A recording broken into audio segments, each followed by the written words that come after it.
एकनाथ शिंदे साहेबांनी सुरुवातीला घोषणा केलेली सभागृहात महाराष्ट्र शेतकरी महाराष्ट्रातला शेतकरी कर्जमुक्त करू। आता अध्यक्ष महोदय रोज 3 शेतकऱ्यांच्या आत्महत्या होत आहेत आणि अध्यक्ष महोदय एकूण आत्महत्या करणाऱ्यांपैकी 66% शेतकऱ्यांचं उत्पन्न 1 लाखापेक्षा कमी आहे। अध्यक्ष महोदय 2014 नंतर भारतीय जनता पक्षाच्या नेत्यांनी घोषणा केलेली की उत्पन्न दुप्पट करणार, पण तशी काही परिस्थिती झाली नाही।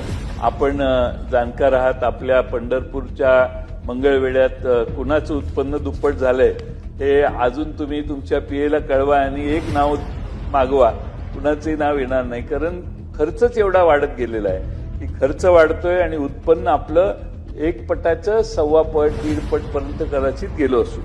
आणि म्हणून अध्यक्ष महोदय एआयच्या माध्यमातून हे उत्पन्न दुप्पट होण्याचं जे सरकारचं धोरण आहे ते पूर्ण होईल जर सरकारने ही योजना व्यवस्थित राबवली तर। आणि म्हणून अध्यक्ष महोदय सरकारने पुढाकार घेऊन यावर एक समिती स्थापन करावी आणि अध्यक्ष महोदय एक चांगला आराखडा तयार करून तो अंमलात आणण्याचं काम करावं।